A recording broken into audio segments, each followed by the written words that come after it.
Coming to you from an undisclosed location somewhere deep in the heart of the Santa Monica Mountains, I'm your intrepid host, L.A. Marzulli, and this is On the Trail of the Nephilim. Thanks for coming here on YouTube. We are on the trail of the Nephilim. We got a great show as always. I think you'll find this incredibly interesting. What's with the Serpent Mound? Why would it attract all the Mayan elders and the 13 crystal skulls? We'll get into that and so much more. But first, a word from our sponsor, BioTrust. Collagen has taken the world over by storm, and for a good reason. It's the one supplement that's becoming widely known for its fountain of youth-like benefits. A consistent collagen routine has been shown to help reduce wrinkles and rejuvenate skin. But there's a problem. Collagen supplements found on store shelves may be packed with low-quality ingredients that often do more harm than good. This is why I love multi-collagen. Users report a more youthful appearance, decreased wrinkles, thicker hair, healthier nails, and pain-free joints within days of taking this magical product. I highly recommend healthwithla.com. Try it today for 51% off by going to www.healthwithla.com. That's www.healthwithla.com or by visiting the link below. Folks, if you come here and you want the full Monty, everything, you want L.A. Marzulli talking about the political landscape, which is off the hook right now, please go to our Rumble account, Bitchute, and of course, Roku. That's where you can find the full Monty. But moving right along, here's a shot of the Serpent Mound. And as I spoke on Monday, by the way, thanks for tuning in. I was on a plane yesterday, so we didn't have time to do the show. But we're back in the studio in an undisclosed location deep in the heart of the Santa Monica Mountains once again in the new set. And I just love this set. It's really cool. Anyway, you look at the undulations here, and when you're walking next to it, and I talked about this before, you have no idea really what you're looking at. In fact, they built basically a 2.5-story tower. You can walk up the metal steps and get to the top, a viewing platform. And only at that vantage point do we begin to realize that, oh, this is a serpent. But no one really knew about the undulations. They suspected, well, maybe this ties into lunar and solar alignments. Guess what it does? It marks the solstices and the equinoxes. Look, with all due respect to Native Americans, First Nation people, something else is going on here. Because Native Americans, first of all, didn't make stuff like this. They just didn't do it. So we're looking at the handiwork of another civilization that basically predated them. In fact, once again, I'll quote Chief Wallace, who came on the record, and Chief Joseph Riverwind gave me the quote, showed me where to get it. And Wallace said, well, we always respected the Serpent Mound, but in no way did the Shawnee build it. It was here when we got here. We've heard this before from other tribes. When white settlers came in to Newark, Ohio, let's say, what is now Newark, Ohio, and they asked, well, who built this? Who built this great circle mound? And First Nation people said, well, we don't know. It was here when we got here. What's enigmatic, and we see this all over the world, these sites are constructed, and then they mysteriously just go away. They just vanish. In our episode 7, Lost Civilizations, in fact, on Monday, I was at Prophecy Watchers recording with Mondo Gonzalez, the co-host there. And Mondo and I had been on numerous adventures together, and we were talking about the city of Corral and how this complex, very complex city just rises up with no pre-existing culture. Where does it come from? And as I say in the film, what did it do? Just fall out of the sky? And then I pause for dramatic effect and say, maybe that's exactly what happened. Maybe it did, in fact, fall out of the sky in the form of a fallen angel, giving this information to mankind. So what we see here is the serpent undulating through the terrain of Ohio. And let's continue. So I talked about this earlier. Let me go back here. Notice the mouth is wide open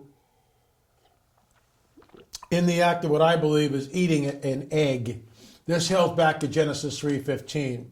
That is what I believe is happening there. And of course, this is a new paradigm. New Agers look at this and go, oh, the serpent denotes wisdom and it's giving birth to wisdom. Nonsense. Genesis, and you can believe that if you want. Genesis 3:15 states emphatically that the serpent, that the seed, the offspring of a serpent will be at war, at enmity with the seed of the woman, the offspring of the woman. He, the one coming from the woman, will crush the serpent's head. Now, I've talked about this a lot. But I need to repeat it. Why? Because people come here for the first time and they go, well, hey, what are we really looking at here? That serpent, in my opinion, is in the act of trying to destroy the egg, destroy it. Because serpents do not birth eggs through their mouth. They eat eggs, but they don't birth eggs through their mouth. What we are looking at, in my opinion, is Genesis 3:15. And it's there in Ohio. What is it doing in Ohio? In fact, folks, I've got a paper which I wrote a while back, The Serpent Mound, A New Paradigm, and I'm probably going to publish it in academia, and I might actually use it in this month's pp&s report, because it's so important that we push back against the false narrative, or what I believe, in my opinion, is a false narrative, that this was built, that these sites were built by Native Americans. Again, with all due respect to First Nation people, and notice I call them First Nation people because they are, but we're looking at something else here. And again, you can only see the handiwork when you're high above it. Who is the prince of the power of the air? And remember, our mission statement here is to destroy the works of the serpent, to expose the deception of the prince of the power of the air, to expose the deception of the prince of the power of the air and the herald of the return of the King Jesus. Well, I mean, you can see the serpent, you can see the undulations there, and you only can see it from the air. So getting back into our story that we talked about on Monday, Henry Groover is coming back from a long trip. He's been out on the road 60, 90 days, pretty much by himself, maybe with some help along the way. He's been going to all these mound sites, all these ritualistic sites where human sacrifice and the shedding of blood has taken place. And he's been praying over these sites and repenting over these sites. Well, he sees a sign for the serpent mound. And again, I want to thank Steve Quayle for allowing us to use that interview, the audio, because it was on radio. So the audio of the interview is in Secrets of the Supernatural, Voices from the Other Side. Because what happened to Henry Groover on that mound is absolutely supernatural. So Henry gets to the parking lot and he gets prayed up and there's nobody there. And I've been to that site on the first day of spring, and there was no one. When we pulled in, there was no one there. But other times I pulled in and the parking lot has a sprinkling of cars. I've been there, I don't know, 4 or 5 times, something like that. And every time I go there, it's a very strange and eerie place. Let me digress for a second. If you want to visit the Serpent Mound, that's fine. Don't be confrontational. There was a guy there last year who was like confronting, and there's no point in doing that. There's no point in banging people over the head with what you believe the site is. People go there and they have their interpretation of what the site is. We need to be respectful of other people's opinion, in my opinion. So we don't go there to argue. If we're asked a question, that's a different story. Then you can say, well, I believe this is the handiwork of the fallen angels, and you can explain why you think it is. But we don't go there with a bullhorn and start yelling at people and everything else. It's just not what we should be doing. But so Groover gets there. He pulls into the parking lot. He's alone in the parking lot, all right? And he goes out on the mound and he begins to pray, and he does his thing. What I mean by that, he prays and repents and asks the Lord to forgive the shedding of human blood that happened on the site. So he does all that, and on the way back, he's walking back to the van. He figures, well, I've done all this. All of a sudden, he is hit in the solar plexus by an unseen force. Hit in the solar plexus by an unseen force. He tumbles to the ground. His knees are up in his chest. He can't move. He can't even straighten his legs. It's now snowing. It's been snowing. There's 4 or 5 inches of snow on the ground. And Groover is laying there, writhing in pain. And you'll have to stay tuned for tomorrow. This is what they used to do in the 50s when I was a kid. You'd go to the movies and you'd watch, oh, you'll have to tune in next week to get you to come back to the movies. Well, I'm employing the same tactic here, right? You've got to come back tomorrow to find out what happens to Henry Groover. Obviously, he lives, but I think you'll find it very, very interesting. Once again, why is it that the Hunbat's men, one of the Mayan elders, and the other Mayan elders, why do they make a beeline to the Serpent Mound? Why are they attracted there? How do they even know about it? We'll talk about Henry Groover and, of course, Hunbat's men the rest of the week. There he is with his headband and with one of the crystal skulls. They brought 13 crystal skulls with them. This guy has power. There's no doubt about it. I'm going to try to get the clip here so you can hear what they're doing on the Serpent Mountain, and I think you'll find it incredibly eerie. That's a shot of it in the back where they're all these New Agers are there with Hunbat's men. They have no idea what they're opening or what they're engaged in. Hunbat's men does. He knows that they're trying to open up that gateway, open up that portal to allow the old ones in. So moving right along, if you're interested, please go to streaming.lamarzulli.net, streaming.lamarzulli.net. If you want to find out before tomorrow what happens to Henry Groover, there it is, Secrets of the Supernatural. I think it's like a download for $4 or $5. If you want to buy it, you got to go to lamarzulli.net, lamarzulli.net, and buy, of course, the hard copy. We are selling the DVDs too. There it is, all 7 of them. I think we're going to start working on number 8, probably around the first of the year. I'm in Southern California. We're desperately trying to wrap up our house here, but the way things are going, who knows? But moving right along with our UFO report. And so when you come here, we are on the trail of the Nephilim. Some people, well, what does UFOs have to do with, the Nephilim? Everything. Jesus warns us it'll be like the days of Noah when he returns. What differentiates the days of Noah from any other time in human history is the presence of the fallen angels. Is that happening now? We will get into that and so much more. Pentagon UFO unit in the Spotlight report mentions off-world vehicles not made on this earth. So it's not a question of what I think anymore, all right? Our government, in the words of Louis Elizondo, our government is telling you that UFOs exist. And oh, by the way, our government has in their possession off-world vehicles not made on this earth. Where did they get them from? They just didn't go to Kmart and buy them, right? Very interesting. So this came in from Lisa, and I'll read it. Extremely interesting and very troubling.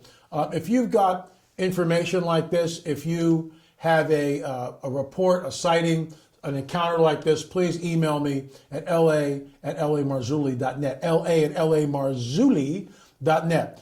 Mr. Marzulli, I know you are a very busy man. That's an understatement. I reached out to Brother Ken Potter to tell him my story, and he was kind enough to give me your email. I hope that's okay. Of course it is. My husband and I had a very strange encounter back in 2018. We live in West Tennessee, and we live in a very rural area. While driving home one night, we live on a long and winding road. I could get in the song, but I won't. We rounded a curve, and there was an oncoming truck, and out of nowhere, this entity, I don't know what else to call it, crossed the road in front of us and the oncoming vehicle. Of course, we both slammed on the brakes and just sat in shock and horror for a couple of minutes. This thing, whatever it was at least 11 feet tall, if not taller. What I saw was solid, black, with a layer of transparency around it. It's really hard to describe. I did not have a dash cam in my Grand Am at the time, and I regret it till this day. It moved across the road, but without a gate to it, and then just vanished. Of course, the first thing out of our mouth was, what in the heck was that? Listen, we are very level-headed Christian people. We don't use drugs, drink, or have any mental issues, and we don't believe in woo-woo types of stuff, if you know what I mean. The effect it had on us was not warm and cozy. It was sinister, a terrifying feeling. My husband said that was an alien, which I believe are demonic, the fallen, or whatever. I have carried this for years and have only confided in family and a couple of close friends, and they believe us. I didn't know who else to tell our story to without being judged or called a nut. Let me stop right there. People give me this stuff. Why? Because I know it's real. You see, we've got a truncated view of the supernatural here in America. We don't believe in it, really. We really don't believe in floating axe heads and talking donkeys and men that walk on water and people that are raised from the dead. Well, we read about it, but, when it starts to happen in our area, whoa, it's a little too much for me, thank you. This woman had an encounter. And people know that they can tell me stuff, and I'm going to listen. And I'm not going to call them a name. In fact, we've been at conferences, and men and women have come up to me and confided in me, the first person that they ever told their story to. That, folks, is a great honor. Moving right along. This is the God's honest truth, and it changed me forever. I know for a fact that this entity, or whatever it was not human or an animal of any kind. My question is, are there people out there who have had several similar experiences like this? I cannot forget about it. I never will. I have to say, I never dreamed I would see anything like that in my life. I've often wondered what is going on in Antarctica. Once again, Steve Quayle has written exclusively about Antarctica. That's a subject for another time, but I will say this. Why was Hitler and the Nazis so absolutely obsessed with Antarctica? And why is it at the end of World War II, U-boats go missing and are never found? We know, I believe, Hitler made his way to Argentina and was alive and well there and passed away there, but I digress. I've watched your show so many times and have studied about the Nephilim, but I'm just stumped as to what we might have seen. I've prayed a lot about it, and that I never experience anything like it again. Any thoughts would be appreciated, and I completely understand if you don't have time to respond. That's why we're reading it here, because it's stories like this that are riveting. This woman had an encounter, and let me just finish. Anyway, I hope you have a blessed weekend, and we appreciate all the hard work you put into making all the videos. And this is a little late, but I was very sorry to hear about the fire that got your home a while back and losing so much vital information. Yeah, folks, we lost our entire library, and that's irreplaceable. So, you know, you want to send me books, you can do that, but it's okay. Those books were dog-eared, highlighted. On the back of the books, I usually, not so much on these are all new, but on the last page of the book, I used to write, you know, page 49, look at this. And by the way, I'll show you, here's some of the mounds. There you go. So, yeah, and I lost my entire library. I don't know, a couple thousand books anyway. But look, let me get back to the story here. What this woman encountered, I believe, might have been what they call a tall white. Even though it was all black and translucent, it was 11 feet tall, a tall white. I would lean towards that, but I really don't know. Without any type of a sketch. And Lisa, if you're watching, if you could email me just a sketch of what the thing looked like, that might help. She definitely had an encounter. If you have an encounter like that, it's hard to even react because it's so overwhelming that you kind of short circuit. And remember, rebuke first, ask questions later. You see something like that, you want to rebuke first and ask questions later. Remember this, that in the words of our Lord and our Savior, Jesus warns us that even the elect would be deceived if that were possible. Something is coming. In fact, it's already here. And more about that in upcoming shows. Stay tuned for tomorrow where we'll talk about what happened to Henry Groover. Thanks so much for watching. And remember, you can download for free the film, UFO Disclosure, The Coming Great Deception, and the Luciferian Endgame. I am working on part 2, but the house is taking priority. And also, you can get the book and the DVD basically for $20. It's a great deal. It's 50% off. Why are we doing this? We want to get the word out. Thanks so much for watching On the Trail of the Nephilim. Folks, we'll see you on the air or in the air. And remember, stay on the trail. There is an ancient site in New Hampshire that may date back 4,000 years. It is called America's Stonehenge. There are precise alignments of standing stones, which reflect the solstices and equinoxes.